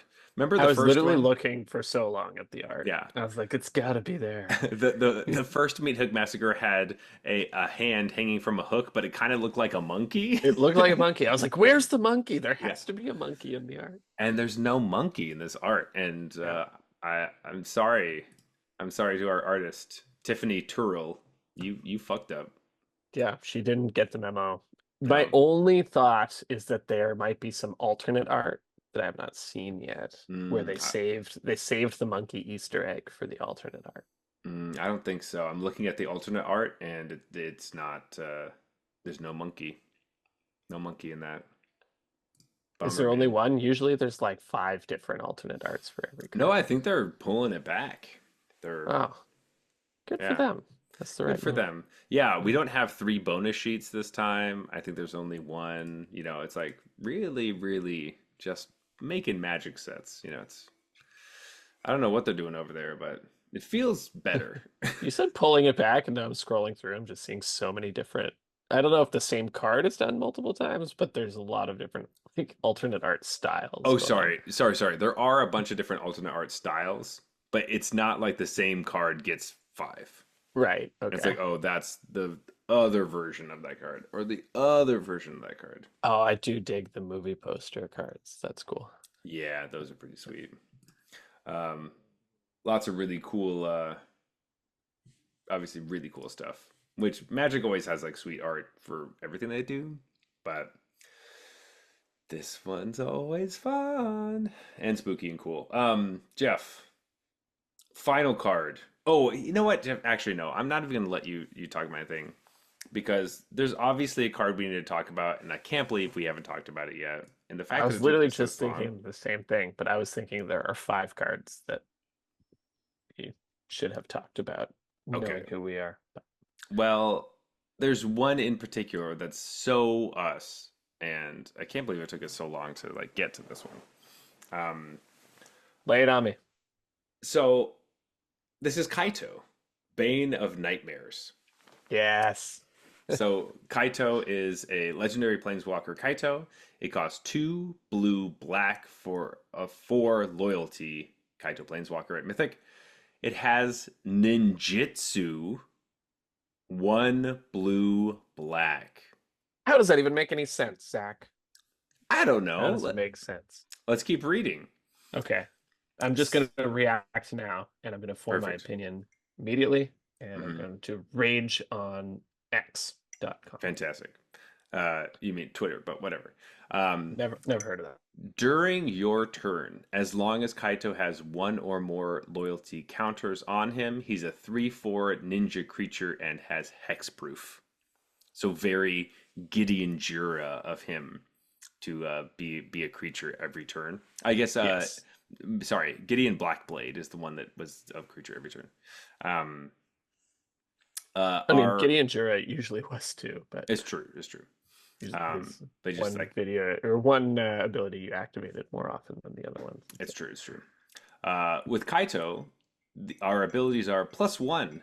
You get an emblem with ninjas you control get +1/+1. Love Sick. it. 0. Surveil 2. Then draw a card for each opponent who lost life this turn.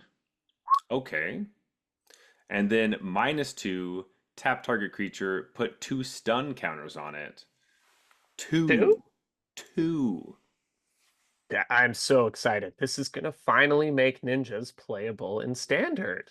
Because Oh, I've been trying to have the ninja deck for so oh, long. always felt it wasn't quite there, and Jeff, now finally Jeff. I have this. Yeah. I know you've been out for a little bit, but we did actually have standard rotation this time. Oh. So we actually Neon Dynasty rotated out of standard. Oh, are you kidding me? Now they give me this card? Yeah, I know. Wow. So we don't really have any ninjas to play with in standard, unfortunately. Um, Big bummer on that front, and I don't think ninjas are good enough for what is it, Explorer? But I'd be yeah, surprised.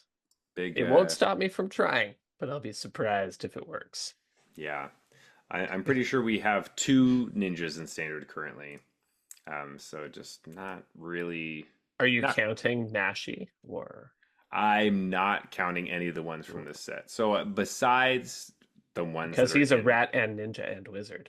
you're right. But we have Saiba Cryptomancer, which is in like the 2 mana 01 that gives hexproof and backup and flash and all that. And then Satoru, the infiltrator. So, if we're trying to play the whole game of Satoru is getting us card advantage while Kaito also gives us card advantage when we play Nashi, and you only play like 2 real ninjas.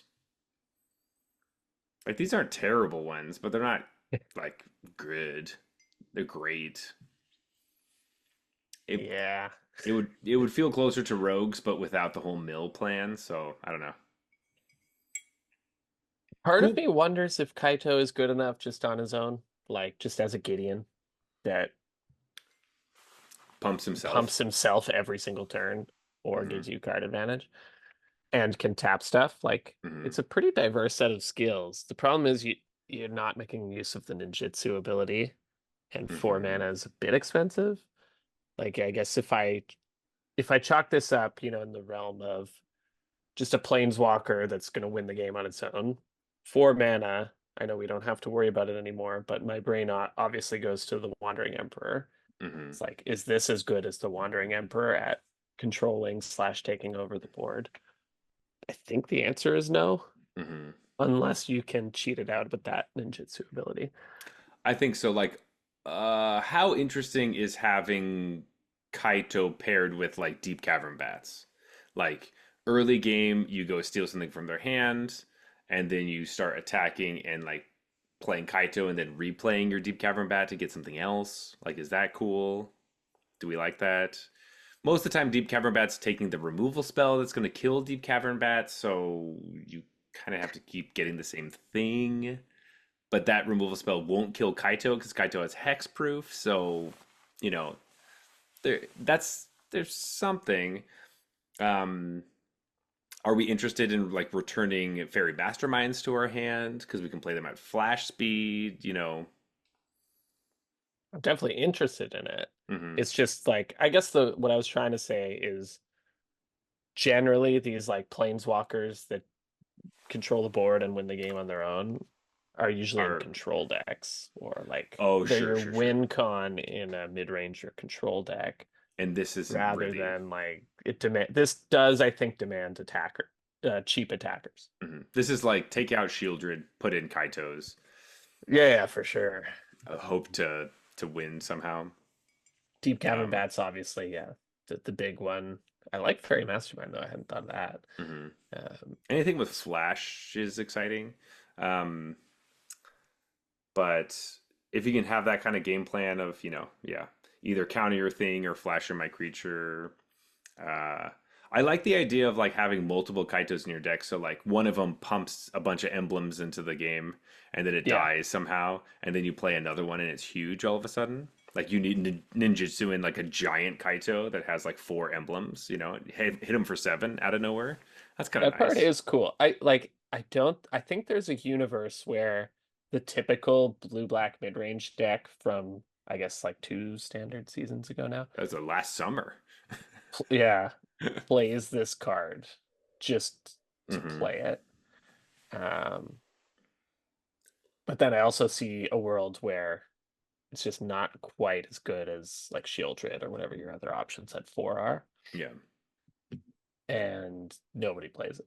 Like I think both of those are pretty possible. that's very Uh, true. but I do think it's, this is a cheeky thing that they do sometimes, but ninjas would have been a real deck with this card. And I know. so they know that, and that by waiting for it to rotate, it lets them push this card a little more to maybe offer it to commander players or Mm. to, people who Explorer want to or force it in Explorer or Modern mhm. or whatever. Because the card would not be as like, sure, they could have put it in a different, like last set or I guess 2 sets ago, and have him wear a cowboy hat, but the card wouldn't have been this good. Like it would have been it, much yeah. less strong, at least on the ninja kindred stuff. What is the problem with pushing like you know this card's going to be just the summer? Push ninjas for the summer. Like ninjas are about to rotate out. Give them a sweet tool for 4 months. Come on. Like, That's fair. I'm a fan of when they do that kind of stuff yeah, as just well. like Like that is the traditional way that they did it, was mm-hmm, like there's gonna be one summer mm-hmm. of something we think might be a little broken, but we're not sure. Yeah. Maybe their mentality is like when they used to do that, it took people a little longer to solve things, and now things Right. get solved in 2 days. So it really would be the full 4 months or whatever. It's true.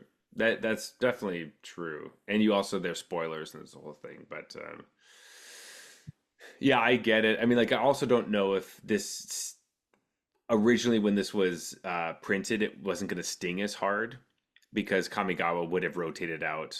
That was before they had Right. decided the 3 year It wasn't going to standard. be immediately after rotation. Yeah. Yeah, when this is immediately after rotation, just It about. was like this is like their rotation preview. Hmm. Rotation and check out And our new card. he cares about ninjas.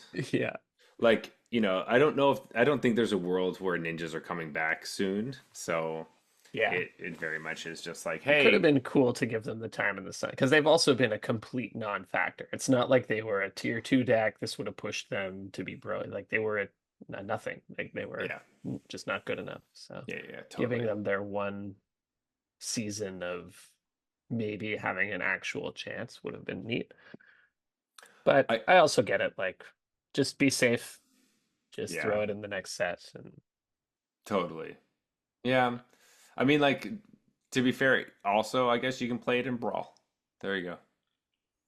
And I think people just hated rogues so much that they were like, should we make ninjas good? Like, and we're paying for the fun we had with rogues. Rogues was literally like the deck that got me into standard, so I can't even. Oh, it's so great. Oh, so It's just good. so many decision points. I don't understand why people hated it so much. So Jeff, every game was super interactive. we have to stop talking about rogues in the podcast because people are tired of hearing about it. Yeah, yeah, they're like, So, not rogues again. But hey, God. to be fair, we haven't talked about rogues for months, so. Oh, it's so true. Anyway, Jeff, I'm at the end of my beer. Yeah, This has been a great one back. Oh, I I do feel have a rapid fire one though. Like there's of something course. we didn't cover, so I knew yeah. you had one, but I just wanted to say this has been so much fun. I'm excited we're back. But Yeah. tell me, what do we I need to actually know? have 5, but I'll use Okay, one. all right, sure.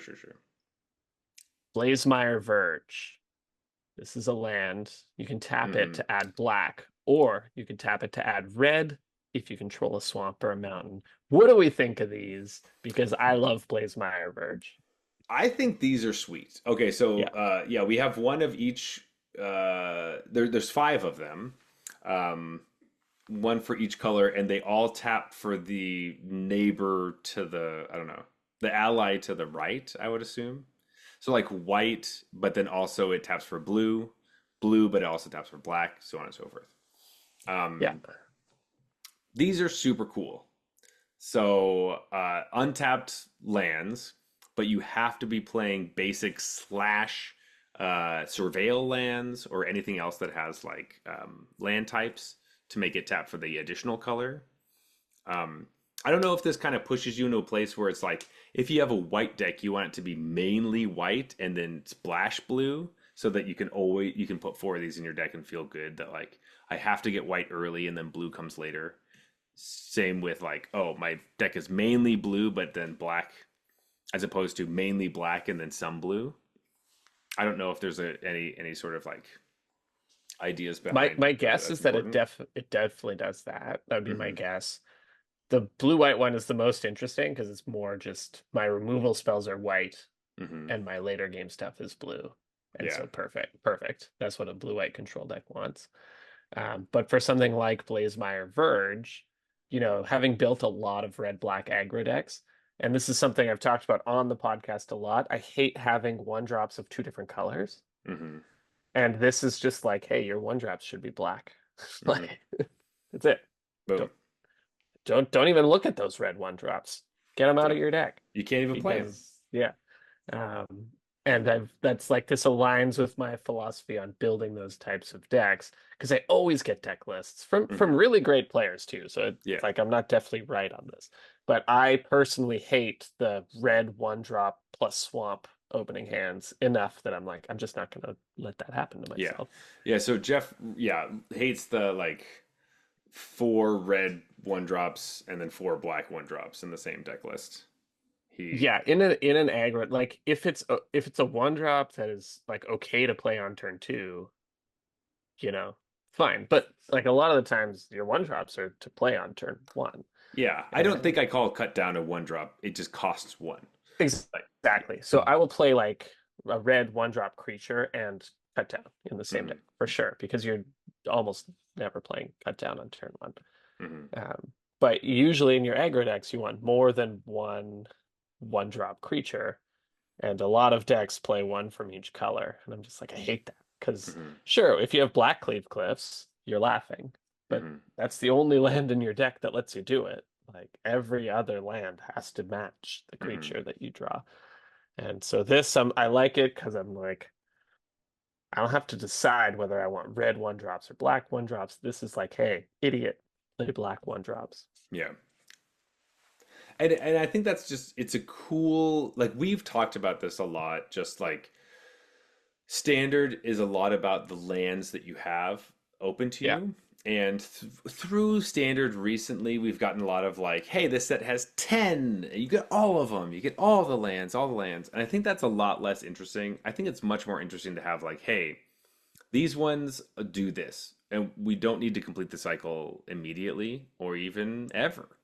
Yeah. Um, so I am on board for these. I said before that I think that these remind me a lot of the Torment lands. So the ones in Torment would I can't remember. Did they just like tap for colorless and then they tap for colors if you had a swamp, or was it um, they were uncommon? Yes. I don't remember exactly what they did because obviously there was beer in my system, and so I can't like fully remember stuff. But I was a really big fan of them as I quickly checked them out. Yeah, yeah. So they tapped for colorless. They're all the tainted cycles. So there's only four of them. Painted. Yeah, yeah. I was trying to remember that one. So basically, Torment was a set that cared about black mana Yeah. and swamps. And so all the tainted cards would tap for colorless mana, or if you control the swamp, they would tap for black and whatever other color Yeah, they yeah. tapped for. It is similar to that. Hmm. And again, like bringing back that like old school design vibe, but with new school Hmm. like, sensibilities. And uh like Blazemeyer Verge is awfully close to Badlands Hmm. in the right deck. Yeah. And I like that aspect of it where it's not just, oh, this is worse Badlands. I mean, it is, but it's not Hmm. like, oh, it's Badlands, but you have to pay 2 life. It's like if you build your deck correctly, you might not notice the difference between this and Badlands. So the Hmm. restriction comes in at the deck building phase. And sorry, I should be a little more. Badlands is the original red black dual land that just tapped for either one. Yeah. Um, but this is going to feel a lot like that in the right deck. that only needs black mana early and Hmm. hopes to progress into red mana in the later games. So the restriction is not coming in the gameplay where you're feeling like, ah, this land is brutal. The restriction is coming in the deck building where you're like, oh, I just can't play this card because I can't reliably get red mana in the first two turns of the game. Exactly. And I think that's really neat, and it's going to make the games feel a lot less frustrating where you're like, because even Blackcleave Cliffs gets annoying when it's your fourth land and you're like, oh, I really needed that to be untapped. Hmm. It's how and that's the biggest thing for me is that I hate tap lands as because I play aggressive decks, and so Yeah, there's no I tapping here. This is not a tap land. mhm. Never, I never ETB is tapped. yeah, Yeah. it is always untapped. It just might be a swamp the majority of the time. Yeah. So Um, if you mostly want swamps, this Sweet. is an amazing land. Yeah. And it just means that like yeah, if I'm playing Hushwood Verge, I guess these are all verges, right? Um Hushwood Verge is like the green white one. You need to be base green and then have some white, as opposed to a lot of Enchantress builds, which is mostly white and then some green, you know? Um, And and I like how it's like, you know, it's not saying activate only if you control a mountain. 'Cause that'd be a mhm, very different card. Or like mhm, for Hushwood Verge, tap for green or tap for white only if you control planes. Oh, that would suck. But mhm, this really enables splashing because you can just be a green deck and then jam four of these in. If you expect to mhm. have a forest, which will turn on the second part that To lets you get the white. splash your white. So It reminds me of there was a one of the lands in Future Sight which was very similar to that, which but it did the opposite. So it was like it was white and blue, and it only tapped for white if you had blue, and only tapped for blue right, if you had white. yeah, this is Um, a good iteration on that. yeah, which I thought that one was just a little bit too complicated to remember. Yeah, Just like oh right, it's got to be the freaking opposites. Like I get the opposite thing, and it is funny or whatever, but it was like really kind of annoying. this Um, this is that idea executed better. yeah, this Nimbus Maze was the name of that card. Right. Um, but it also, you know, you're talking about old magic stuff. It does bring me back to the like future sight lands because they were all cycles of different things. Yeah, And River of Tears is one that's very right. bizarre, kind of like this, where it taps for blue unless you played a land this turn, then it taps for black, Yeah, which yeah. makes you I decide remember. when you want to play your lands, depending, it changes your resources depending on if you played a land yet. Which, remembering if you played a land this turn is not a fun aspect of Magic. No, that's why that cycle never got made because that Hmm. it's not a fun, like it's neat when you read it, Hmm. but actually playing the game with several of these lands and some of them you want to tap for blue. So it's like you Hmm. tap two of them for blue, then you pay your land and tap the third one for black or Black. something. Like it's just a bad play experience Yeah. in Like, practice. telling people what's in your mana pool isn't really Yeah, exciting. tracking your mana pool, just like for combos and stuff, fine. That's the Hmm. price you pay, but just for like everyday casting of Interactions, spells, like like yeah, not yeah. great, not great. So that's And why then we they only suck on your opponent's turn. yeah, because then it's only taps for blue. Though to be fair, blue is majority of you Yeah, yeah, want but blue on your opponent's turn, you but know you're gonna have like a murder in your hand. You want to kill your opponent's creature. Should have main phased it. I forgot I had all these stupid River of Tears. well, also not even the issue that like on your turn you can't even play murder because you have to draw a land, Yeah, yeah, right? So if you exactly. don't Yeah, like sandbag a land for your murder, you're screwed. I guess you yeah, shouldn't be playing murder in the first place, but yeah. In your all River of Tears yeah, deck. yeah. In your constructed deck, yeah, you probably Yeah. shouldn't be playing murder. Yeah, this is true. Like Yeah. even at that time, Murder was Mhm. not a constructed playable card. I don't even think Murder was printed yet by that point. Um, Murder Hmm. was printed in like M something after Future Sight, I'm pretty sure. Um, Official name of but the set. M something after something after Future Future Sight. Sight. What is it again? Yeah, Murder was printed to M13. So that was definitely after Future Sight. And I remember because I was there. Because I was. That was before my time. Anyway, I'm feeling It was very, after my time and before my time. yeah. Um, I just remember coming back to Magic and being like, they printed a card called Murder. Wow. Yeah. Oh, bold. Um, but anyway, Jeff, we've been going on so long. It's I know, been it's just been so fun. it's been So, so fun, but we got to wrap it up. Let's rate yeah. this beer. Let's talk about the beer. Actually, that's the only thing we have to talk about left. Talk about left. Oh my gosh. All right. Toll me bingo. What do you think Yeah. about this saison? Should we go over how we rate beers, just in Mm. case someone is unaware? Just in case it's been a little bit too long. Yeah. Absolutely. So we have a rating scale here on the Arena Regulars, and it's just like the tiers in Arena. So it's bronze to mythic. Um, just remember, this has nothing to do with what tier you are in currently. We're not trying to throw any shade or, punch down or anything. It's just a fun way to rate beers because this is a podcast about Magic, and we have a rating system in our game. Um, though, with that being said, bronze beers are trash. They're horrible. You have to spit them out. You throw them on the ground. You pee on them. They're gross. Very hurtful. I'm Hmm. double bronze at the moment, but silver beers are just bad. They're macro brews or just kind of boring. Like nothing exciting or unique about them. Yeah. Gold beers are fine, but you won't really drink them again or really think about them. Platinum are solid, and you will drink them again. Diamond, these are exceptional beers. You like them a lot. You recommend them to your friends. And Mythic, these are the best of the best. These are the Hmm. popular egotists of the beer world. There we go. There we go. Told me bingo. Tell me bingo, Jeff. Can we please talk about this beer? Yeah. Uh, I really enjoyed this. It's This delicious. was good, tasty beer.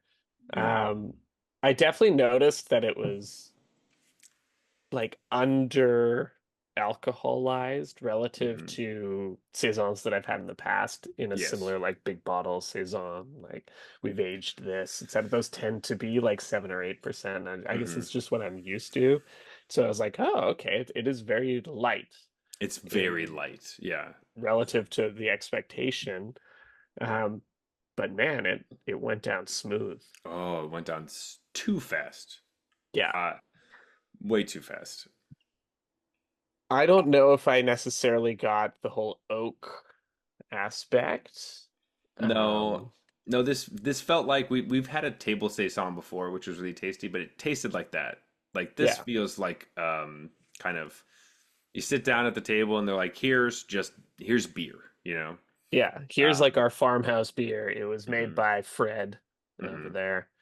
Yeah, he knows what he's doing, and you're just like, mhm. wow, that's remarkably good Yeah, it's for really yeah, like lots of flavor, very refreshing still.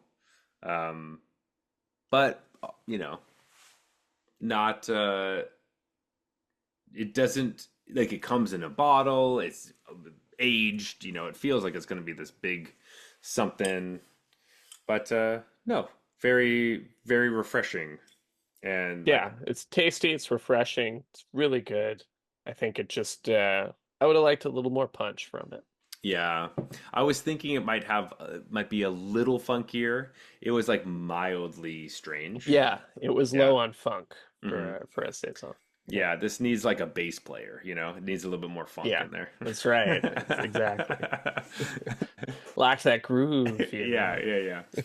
So with that being said, like I do like this. Oh, it's super good. It's super good. It's just like I think it could be a little it could be exceptional if you just gave it Mhm. a little extra Yeah. juice. I want to give this like high platinum because Yeah. I liked this. I would definitely drink this again if it's around. Um, but I also know that like, you know, these are bottles are more expensive than, the bigger bottles or something I don't go to very often just because they're more expensive. It kind of be for special occasions, but I think there were other bigger bottles that I'm more excited for. A lot of the barrel hearts we had were, you know, that's something that really stuck with me. And Oh, I mean those are fantastic. Yeah. exactly. So, in my, Yeah, I guess that's implicitly what I'm comparing it to as well. mhm. So that makes sense. I think, if this were presented in a can and it was sort of marketed as like a light, kind of easy drinking, crushable beer, Yeah, I'd be like, yeah, they I, nailed it. That's boom, perfect. But exactly. when you put it in your big wine bottle and you're like, we aged this for 2 years, it's like, Hmm. well, how much different is this than some other smooth beer, that's really well made that It's they didn't true. age for 2 years and like But it's also the question of like, yeah, you aged it for 2 years, but like, does it taste any different than 2 months? Like, I don't know. exactly, right? Hmm. Like these sort of smoother drinking styles don't get aged for a reason because they Hmm. don't develop. Well, I Um, also think that aging things like this can mellow out the flavors a bit. right, it mellows it. Um, Yeah. and if that is what they were trying to tell me, I guess I'm just so used to hearing like barrel aged. A lot of times the beers are like bourbon barrel aged, and so that means that like it adds a bunch of alcohol, and they have like big syrupy giant bodies, Yeah. and so having something that is barrel aged for a couple years and is complete opposite of that is just not what I'm used to with beers. Yeah, But same. I guess, maybe some people could read this and think that, oh, it's going to mellow out because of that. Right. Yeah, I mean, to me, like the reason to age beer, like I Hmm. don't, wine is a different story or whiskey is Hmm. a different story, but the reason to age beer is to let these big flavors kind of meld Yeah. and soften a little bit because they're all such huge flavors. And so harsh. Yeah. To me, like if you're gonna end up with a really smooth beer, it's like, why didn't you just make a lager and not age it? Um, Hmm. but that being said, it was really tasty. So, Hmm. I'm sounding too harsh, but it's because like it was really good and I think it could be awesome. Like it could be the base of something that's really awesome. Yeah. Uh, so I think platinum is like high platinum's right where it belongs. Like I, Uh, I didn't think it was ever going to touch Mythic, but it was really close to Diamond. yeah, I was thinking diamond for a bit, and Hmm. then when I poured like my second part of it, I was like, I don't know if I'm gonna go diamond on this anymore, actually. Though I really So wish I had another one right now. Oh, yeah, that's also true. But platinum is good beer, man. it's great beer. It's solid. Fantastic. Well, we got some great beer coming back into the podcast. Ah, it's good to be back. Yes, Feels new cards, new new cards, rules, new new beer. beers. Yeah. Whoa. Well, folks, it's closing time. We're gonna wrap up this show and get on with our lives, and I guess with the next show that will be coming out whenever it's coming out. Yeah. Heads up, if there seems like there aren't shows coming out, that's because I'm going to Japan. Wow. Um, so I have a belated honeymoon that's happening. I'll be heading out next week, so we'll have definitely some stories to tell when I come back after that. But we'll get back right into things, and yeah, feels good. Anyway, if you'd like to reach us, you can always find us at Arena Regulars on Twitter and Instagram. You can also find us on MTG Arena itself under the username Arena Regulars Podcast. If you want to talk to me personally, you can find me at Zulberg, that is Zeulberg on Twitter and Instagram, as well as TikTok. But Jeff, where can they find you? Best place is on our Discord channel. Please join our Discord channel. We have lots of chats about new cards, magic news, about beer, whatever you want. I go by Regular Jeff on the Discord channel, and the link to that is in the show notes if you want to join. That is right. Also, please leave us a review on Apple Podcasts. Follow us on Spotify. Leave us a review there as well. Go to YouTube, see some of our videos. Leave us any comments that you may have. We just really appreciate the feedback, and we'd like to talk to you and know what you're thinking about the podcast. This has been the Arena Regulars. Reminding you that popular egotist is better than Mayhem Devil. All right, good night.